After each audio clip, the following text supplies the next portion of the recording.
ভাবতেও এখন অবাক লাগতেছে যে 20 থেকে 25 জন লোক সোহাগের দোকানে আসে। সোহাগের দোকানে আসার পরে সোহাগকে বের করে নিয়ে যায় দোকান থেকে। সোহাগকে যখন দোকান থেকে বের করে নিয়ে যায় দর্শক, সেখানে কি হয়েছিল সেই ভিডিওটা কিন্তু আপনারা দেখেছেন। আপনারা সেই ভিডিওটা দেখার পর অনেকেই কিন্তু অনেক কিছু বলেছেন যে আমরা আর এই ভিডিওটা দেখতে পারতেছি না। তাকে এমন নৃশংসভাবে হত্যা করা হয়েছে। দর্শক, এই 20-25 জন লোক তারা দাঁড়িয়ে থেকে সোহাগকে পাথর মেরে মেরে দুনিয়া থেকে বিদায় করে দিল। আমরা জানতে পারি যে সোহাগকে যারা মেরে ফেলেছে তাদের মধ্যে সাতজনকে পুলিশ গ্রেপ্তার করেছে। 7 জনকে পুলিশ গ্রেপ্তার করলো। এখন হয়তোবা আমরা সামনে আরো কিছু দেখতে পারবো, কারণ সোহাগ যে দোকানটা দিয়েছিল, সোহাগের যে ভাঙ্গারি কেনা বেচার যে দোকানটা ছিল, এই দোকানটা দেওয়ার বেশি দিন হয় নাই।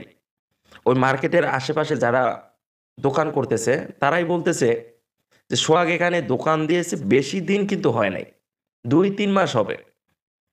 আর আরো একটা ছোট একটা ইন্টারভিউতে আমরা দেখেছিলাম সোহাগের যে ছেলে আছে, ছেলে মেয়ে, তারা বলতেছিল যে তাদের বাবা এই ব্যবসাটা 5-6 বছর ধরে করে আসতেছে, এবং এই ব্যবসাটা এই যারা সোহাগকে মেরে ফেললো তারাই নাকি হাতে নেওয়ার জন্য সোহাগের উপরে অনেক অত্যাচার এবং জুলুম করত।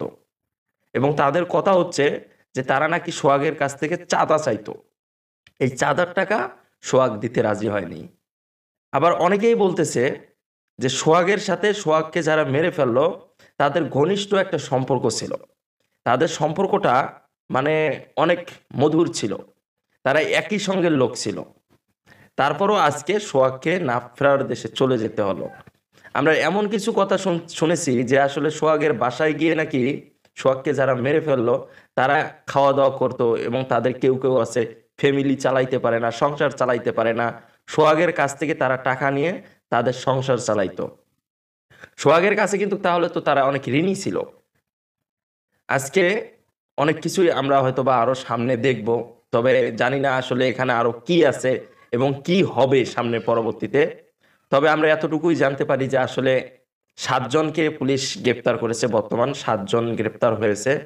আগে হয়েছিল 5 জন, আর এই আজকে নাকি হয়েছে 2 জন, আজকে ভোরবেলা 2 জন গ্রেপ্তার হয়েছে। তবে আমরা আসলে জানি না এই মামলার আসলে মোড় আসলে কোন দিকে নেবে। এভাবে নৃশংসভাবে হত্যা, অনেকেই বলতেছে এটা পরিকল্পিত। অনেকেই তো ওই মার্কেটে যারা দোকানদারি করতেছে, যাদের দোকান আছে, তারা বলতেছে আমরা এসব কিছুই দেখি নাই, আমরা আসলে এখানে ছিলামই না। মানে সবাই অস্বীকার করতেছে, কেউ কিচ্ছু দেখে নাই। যদি সিসিটিভি ক্যামেরায় ভিডিও ফুটেজ না থাকতো এই মামলা আসলে কবে শেষ হয়ে যেত, এই মামলা আসলে কেউ বিশ্রাইয়া পাইতো না। তবে এটাই মনে হচ্ছে আর কি, কারণ কেউ কিচ্ছু দেখে নাই। সাংবাদিকরা ওই মার্কেটের দোকানদার যারা আছে তাদেরকে জিজ্ঞেস করতেছে যে এখানে কি হয়েছিল, আপনার কি দেখেছেন, সোহাগকে কারা ধরে নিয়ে গেল।